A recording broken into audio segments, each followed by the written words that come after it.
In this week's show, we're talking about a world's first that's only good enough for second place at Innsbruck. We've got some info on some brand new Enduro 29er bikes. And Crankworx rolls on to Leger. It's time for the Dirt Shed Show.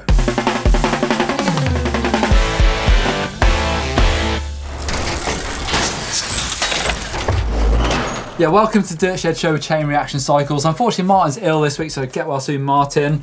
Let's kick this off with Nicholi Rogatkin's insane run at Crankworx in Innsbruck. I don't know how that man does it. It's kind of like a video game, isn't it? It really is. He's the video game generation, like but you say. Insanely smooth, actually. I sometimes think Nicholi Rogatkin just sort of throws the moves. They're mental, but this week seems to be super smooth, and he took the win ahead of Brett Reeder. Which, he was outstanding. I've got to say, that flip whip drop he did off the flat drop, that's just bonkers. So I saw that in practice. I think he put up on his own Instagram that he crashed pretty hard and actually sat out most of practice, came into finals and pulled it off, but wasn't good enough to beat Rogatkin. Also did a flip Oppo double whip. Yeah, which I've not even seen that trick before. No, apparently that's a world's first as well in competition. Yeah, so. It's mind blowing what those guys are actually doing at competition level now, and it's actually quite hard to follow it, to be honest. Exactly. So rolling on to Leger for the third round of Crankworx. Obviously we had Rotorua at the start. We've got these two in Europe, and then we've got Whistler in a couple of months. So interesting. Always a favourite, that place. Yeah, that's a good one. Hell of a series, really, isn't it? In other news, the young enduro star Adrian Day is out of the next race in a week's time in Slovenia and Austria with that massive swellbow. Did you see it on Instagram? I saw that picture. It's horrendous, isn't it? Broken elbow. I'm not sure about how long it takes to come back from them, but we've got one round in a week's time, and then it's only 4 weeks till the next round in La Tuile. He did DNF the first round of the EWS, so pretty much I think his overall title chances are gone out the window for this year. Sad, yeah. Unfortunate to see, but hopefully he'll get well soon. Back to Innsbruck actually, and of course Danny Hart did rather well. Yeah, cool to see him get back onto top step. It's been a little while for Danny. In the women's race, Tracy Hanna took the win as well. Yeah, hello Tracy. She's a rad little rider, isn't she? The course, what they were saying was old school, basically. Some big steep hill, loads of rough stuff, some routes. It looked really good fun to me, so cool to see that type of racing coming back onto the calendar. Yeah, definitely. One big story I think that's brewing actually is Valley Hall. So she's done really well at the Junior World Cup. She would have placed really highly in the elite. And again at Innsbruck, she would have been second in the elite. She's only a junior rider. Rides for YT, Red Bull, Austrian rider. I think the big story here, I'd love to see her actually sort of step up to the elites. I know it's very early days, but I think she could mix it up, so why not? Feels like it's coming, doesn't it? Absolutely. It's a new talent. Rachel did it back in the day. She was a really young racer that was putting in times that would compete with the elites. So interesting news there. It's funny actually, because you see some people make that transition quite easily. And it's taken quite a few years to sort of step up there. Definitely a rising star of World Cup downhill. Doddy, you've got news of some new bikes, and it seems like 29er trail bikes are becoming much more common. I know we've talked about 29ers for years, but there's loads of them now. They are, everyone is doing it, and the first one on screen now is the new Pivot Firebird. Now this takes the geometry kind of from their downhill bike actually, so it's pretty aggressive. It takes 29-inch wheels, 27.5-inch wheels with the plus size tyre. It's got 162mm travel out back, 170 up front. It's got all the usual cool stuff on there, but one thing I particularly like is in a size XL, so I always reference the bigger sizes because I'm quite tall. It's got 500mm reach, so that's big. Anything north of 480 is really quite a roomy bike, so quite a progressive design there, although I'm not that sure about the colour. No, so to be honest, reach means nothing to me. I get on a bike and I know if it fits me or not, but head angle I do know. 64, that is slack. Yeah, really slack. This bike is super aggressive. Tight back end on it, so 431 chainstays on there. So this thing, although it's got big wheels, it's going to be really manoeuvrable, really agile. Sorry, back to colour. It's beige. Yeah, is this sand, like a bit more? Oh, I don't know. I think Santa Cruz probably called it sand. Yeah. That's kind of like retirement beige, but it's kind of cool in a kind of weird way. I quite like it. What do you guys think? Let us know. I like neon. Still like neon. Well, speaking of base bikes, there's another one. Right. And Common Cell have got their new Meta All Mountain 29er. That's the one on the screen right now. And this one, the pivot, they've moved it slightly rearward so you don't get any sort of pedal kickback now. So before it is more working better for bump force and not quite as good on the pedalling, and now they're sort of refined that with all their enduro riders like Johan Borelli, and you've seen how fast that this bike can go. It's like a steamroller. Absolutely. So again, you know, it's a fairly roomy bike. It's about 480 reach and it's got 432 chainstays. Little smaller, but nonetheless it's a big aggressive bike. Coil shock. It's got that new racing red lyric on the front there. Really nice looking bit of kit, I think. 29er downhill bikes, trail bikes, cross country bikes. Is everyone going to be riding 29ers in the future? I don't know. I've pretty much converted myself to them. I have done for a long time, but now that the wheels are there and the tyres are there, there's almost no reason to not ride them because they're good enough now. Yeah, that's true. Tyres have always been, for me, the biggest thing. You've got to be right. And they're there. But yeah, cool. And it's beige again. Must be the colour to have this year. Sand. I think.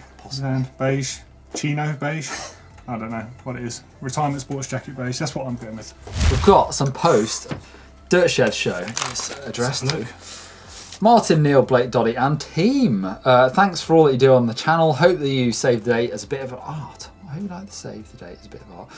Shot the photo of our bikes and turned it into our save the date cards. All the best, James and Sarah. Check it out. They're getting married. Oh, look at that. Nice. Oh, congratulations, guys. That's wicked. Love the post. That's super cool. Also, we want to see your stickers. I'd love to get a cool sticker board in the back of the shed. So if you've got any cool stickers, send them our way. And keep that mail coming in. We love receiving mail from you guys. Right, time to see what you guys have been saying in the comment section of our videos this week. Got some really good comments, as always. So Max Talk said about the video I did with the no chain or the neutral system. Yeah.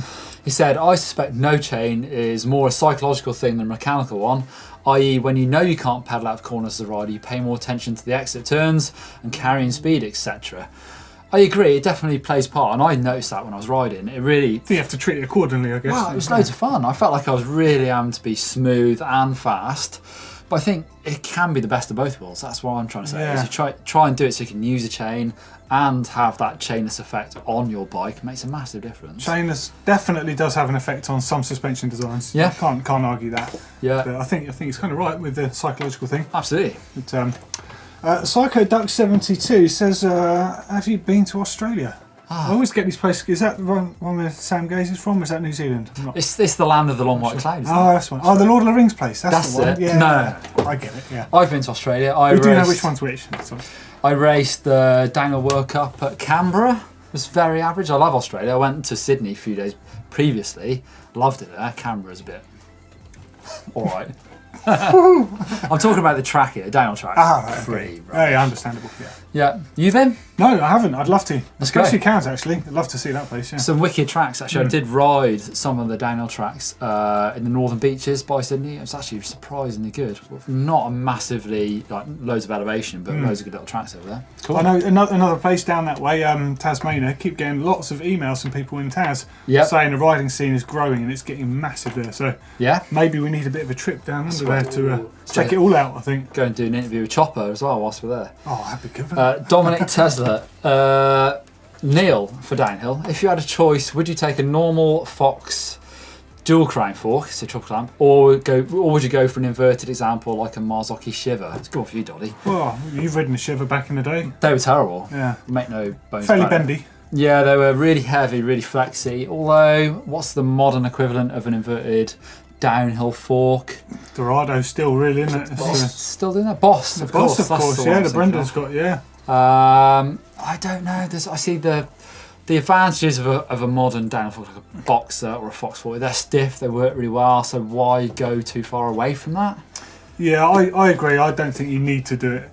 Despite the fact that the seals stay lubricated when they're upside down. I think on a mountain bike you've got to keep the weight down as well. Motocross bikes, you can overbuild stuff. So I think that's the struggle to get them stiff enough. I don't know if it was because they're inverted, but the Marzocchi Shivers also got loads of air packed into them, so every time there was no easy way of letting it out like you get on normal forks nowadays. You can bleed it out now. You have to take the top cap off every time to go like, and then they'd work again, so that was a pain as well. But this is 15 years ago, probably more actually. Right, next question from How Agia, I'll probably pronounce that completely wrong, but he says, can you make a video showing an old brand group set versus a new top brand group set? So like an old XTR versus the new SLX. What's better? That'd be pretty cool actually. I like that, that's a good question. I think the new SLX would be better. I think it's a phenomenal group set. I agree. Regardless of money, I think it's just amazing. I think all the group sets, when they do get upgraded every couple of years, they just seem to really step up. So I think a new SLX is probably very, very good. Although we love the retro stuff too. XTR was always cool when it came out. But, SLX is the one, I reckon.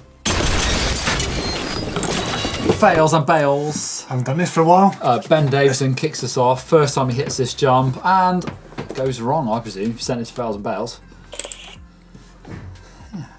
doesn't it? Hang on. You know when you're doing over the bars and then the bike whacks on the back of the head? Yeah. I think I talked about this last week. It's a little extra pat on the back, isn't it? Everyone's done it. That's a good one. Like it. Oh, slow-mo as well. Slow-mo crashes. You got to hate this.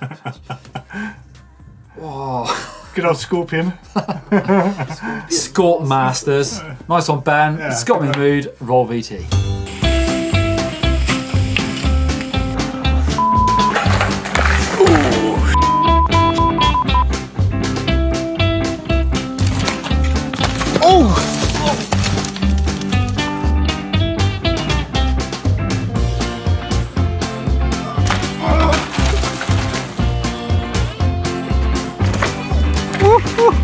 Oh gosh.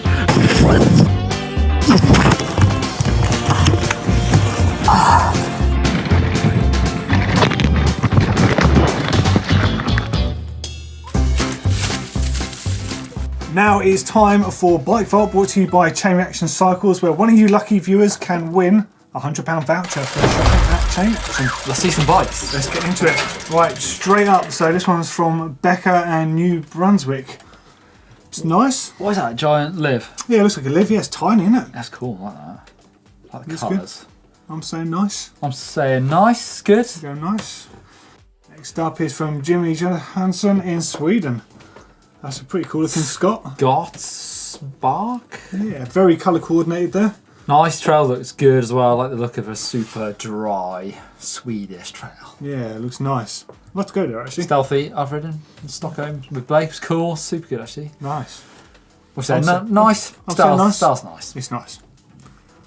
Oh, BMC from Denmark, from Malene Jovella. Don't see many BMCs. I don't. I think they're bigger in Europe than in the UK. I really quite like them actually. I think they've got a nice line to them. Super cool. 29 trail bike. Does look good. We talked about 29s a lot this week already. Yeah, very popular. That's nice. Yeah, it's nice. It's nice. Okay. Right, next up is from Matt Grinstaff in Colorado. Another big bike. Arguably one of the homes of mountain biking as well. Yeah. That's nice. It's really nice. It's long. It is long. It's a patrol. Go on. What's it? Super nice. Yeah. Oh, here's one from Tyrrell from Michael Paulick. It's a Capra, isn't it? Yeah, Yomoti Capra. I've ridden South Tyrrell, which is pretty amazing, but that looks well good as well. It doesn't fit the mould for a Super Nice, but I think it is really nice. Go on, I reckon that's Super nice. Hit it. Oh, look at that giant. So this one's from Nicholas Veriton. Gold Coast. Nice, Gold Coast. Check it out. I like the way you match the pedals to the grips. To everything. What's it? It's like a kid's bike. It is. Yeah, it looks like a kid's bike. It's rad. Is that 26 inch? I can't tell in the picture. It looks tiny, but it looks cool. Like it. I really like it. Go on then. Yeah, super nice. Oh, look at that. That's got Genius, the older one. Powder Mountain. I've snowboarded in Powder Mountain and it lived up to its name when I went back in 2001. Something like that. It's a mega place. I didn't realise there was mountain biking there as well. Yeah. I'm giving it Super Nice. I'd give it Super Nice. Powder Mountain, Utah is a cool place. Yes. Very nice. Oh, and we're out of the bike vault already. Right, wow. I reckon I've decided. All right. I reckon Nicholas with what was it go about on that one, the giant. Yes. Super cool. I like the way you've matched the colours. Super neon. Talk about neon. Nicholas, you've got £100 coming your way. Congratulations. Playing in Chain Reaction Cycles. So cool. Very good. Keep your eye on the post. Time for one of my favourite bits of the show. Hacks and bodges. No one's singing this week because Blake and Martyn aren't here. And he won't let us sing. And I love it, so I hope you're not too disappointed. I'm not. First one, this one comes from Will Lange in Arkansas. So he's got a broken rim section. Looks like a fat bike rim. Oh, yeah. It's pretty big. Let's put it over his hook so he can hook his bike on. Not damage the rim. Check out those wheels. What are they, Doddy? Do you know? I don't even know what they are. Carbon tri-spokes. Pretty mental. Wow. He's got a loud fork on the front. Yeah, jumbo gym tyres, swole base. I'm sure it works, but it looks like a bit of a bodge to me. It's definitely a bodge. He's got a pretty fancy bike. Yeah. Could do making that look a little bit better, Will, in my opinion, my humble opinion. It's pretty good though. But it's good. It's good. I'm sure it works. Okay, nice so well, if you think that one's a bodge, wait till you see this one from Brent. So Brent wanted a remote lockout lever on his rear shock, but it wasn't compatible. So quite simply, got the cable ties out, got a lump of wood, drilled a hole through it, ran a cable through. Can't really. So that's like this cable stop. Yeah. That is mental. It's You could do that a lot cleaner. You probably could do it a lot cleaner. I mean, that's a bodge. Brent, that is a bodge. That is a bodge. I do like a bodge, actually. But it's kind of a hack as well, because he has improved something that didn't exist. So, where do we go with that one? I think it's terrible. Oh, okay. Back. Fair enough. I like seeing it though, Brent. That one's gone. 510 shoes, Doddy. I've seen this one. This one is amazing. Kind of Have genius. a look at this from Claxico. Basically, shoes kept wearing out, so grafted a bit more from some other 510s to make the pedalling area a bit more resistant. Only problem is you need 2 pairs of shoes to make one good pair. Well, that's alright. He's probably worn out a pair, hasn't he? And then taken some off the heel on the others. Glued them on. Stuck them on. So, like, you see where the stealth writing is? It's off the side there. We've seen people make sandals out of tyres before. This is a new one to me, but this is actually quite good because they are fantastic gripping, but they do wear out quite quick. That model. Recycling. So, that's good. That's a hack. I'm into that one. Nice. Cool. Keep sending your hacks and bodges to the usual address. The bigger the bodge, the better. Do they get any bigger than Brent's? Let us know. Send them our way. Our way. Okay, now it's time for Tech of the Week, and this week I want to talk to you about a few crazy old bikes I saw at a recent bike race called the Malvern Hills Classic, which used to be a race way back in the day, and they had a WD-40 show and shine, so a lot of people building up bikes from the early 90s, bring them along, racing them, and also showing them off. And this one on screen now by Pace Cycles called the DPD, which stands for Duncan's Purple Descender, won that prize. Now this is a downhill bike from 1991 with, look at the wheelbase on it, it's got almost modern geometry on it with a tiny short stem, huge 230mm disc brakes on it, and they're hydraulic discs with a floating rotor and a cable operated caliper. Who made the discs, do you know? Pro Stop. Pro So they Stop, also I used to remember be them, on the yeah. San Andreas. Yeah. I mean, it's an old bike, but actually there's a lot of stuff on that you see on modern bikes now. Thumb shifters. Maybe like thumb shifters, but the single pivot, the shock placement, like the length of the chainstays, like a lot of this stuff is pretty modern, considering how old the thing Crazy. is. I bet it weighs a ton. Yeah, it wasn't the lightest bike in the paddock, to be fair, but I don't remember that bike from the 90s, but it's super cool. So it's named. So Pace Cycles was started by Adrian Carter and Duncan McDonald, and this was Duncan's project bike. Pretty amazing. But also, whilst there, we're checking out Jason McCroy's original hardtail jump bike. It's so old, it almost looks new. I tried to buy this bike. It went on eBay quite a while ago, 10 years possibly, and I really wanted it. It's such a cool bike.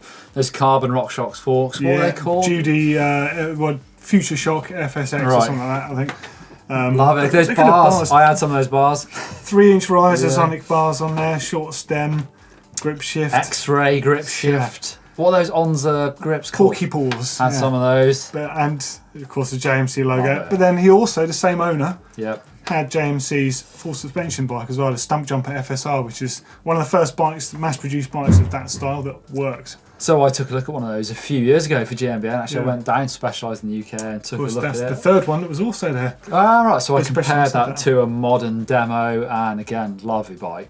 Very old school, but awesome bikes. It's something pretty random. So those pictures, the two bikes on the right hand side of the screen, they are Jason McCoy's original bikes. Yeah. One on the left is a replica. Right. And it's so close to it. You'd only, had slightly more modern tyres. The brakes were a little bit different, and the frame size is bigger.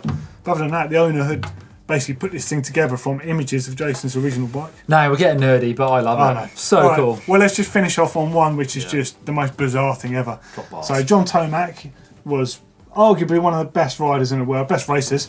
And at the time when he was riding for Yeti, he also raced for a 711 road racing team, which is why he was running drop bars so he could transition between the two bikes easier. And he used to smoke people in downhill races with drop handlebars on a mountain bike. That black, sort of, not even lycra, rubber skin suit. That's like epic pictures right now. Yeah, very cool. Cool old tech. Yeah. It's old, but it's still cool. So, time to announce some lucky competition winners, and this is for some Continental 2.6-inch tyres. So, B+. Here are the names on screen now, but I'll do the first names. Jason, Charlie, Yarmo, Syed, Richard, Ziga, Thomas, and Sean. You've all got some tyres coming your way, so good, nice one. Not good luck. Congratulations, guys. Yeah. Loads more competitions coming across GMBN, EMBN, and Tech, so keep your eyes peeled. Time for the capture contest. This is me falling off my bike. Leave your funny caption down below for a chance to win a GMBN Camelback water bottle that has been stolen from the dirt shed, but you've probably seen it before. Leave your funny captions down below. We've got an awesome viewer edit this week, and it comes from Mike Beck, and it's a trials one. We don't get sent very many trials videos. Martyn, you're missing out, mate. I know. Check it out. He's riding his trials bike in the Peak District. Oh, proper trials bike as well. So 26 look inch. Look at that location. Wow. Love it. It's got some drone action in there. That landscape is proper Peak District. Don't see much of that around. Yeah. Reminds me of Chris Ackrig a bit, riding those sort of craggy things. Oh, skills, yeah. Good skills, love the video. Cheers, Mike Beck. Sending some views your way. Bangers and shouts. This week, I'm going to throw you to Chaos Seagrave's Instagram. I think he got robbed in the whip-off at Crankworx Innsbruck. Sideways, backwards, upside down whips, absolutely amazing. And he is brother of Tiny Seagrave, also races downhill. So nice one, Chaos, absolute shredder, yeah, like I say. I'm going to throw you over to Sick Bicycles because those guys have got it going on. Got some crazy long geometry bikes that I really like, but it's actually the whole lifestyle thing that they're really pushing. Yeah. Good fun. Their bikes are mental. I took a look at the one in Fort William where the front wheel's over there somewhere. But for me, that's just here. Yeah, it's pretty cool. Titanium bikes, so that definitely is a big plus for me. But those guys are nutters in the best possible sense. Absolutely. Yeah. Shoutouts, I think this one is amazing. This is from a guy called Calvin Huff. Now, I've only just come across this guy. He's done some really funny videos. He does his own talk show, which is good. But this video is called Abstract, and I love it. Some amazing riding, some amazing music. Nice one, Calvin. It's absolutely brilliant. And I'm going to throw you over to Danny Hart at home. It's always good to see Danny in a video, and seeing a bit of Danny's actual personality is great. Love Danny. We love Danny. I love him. He gets a bit of a, not to say a bad rap, but because I think his voice doesn't do him any favours. He's that northern like, but he's Danny Hart. Yeah, he's a great kid. Super fast. What you see is what you get, Danny, and he's a nice guy. He's mint, yeah. Thanks for watching the Dirt Shed show. I think you should watch a couple more videos whilst you're here. I'll send you over here for how does a chain affect your suspension. And I'm going to throw you right down here for how to pack your bike in a bag and go on holiday. Give us a thumbs up and hit that sub button.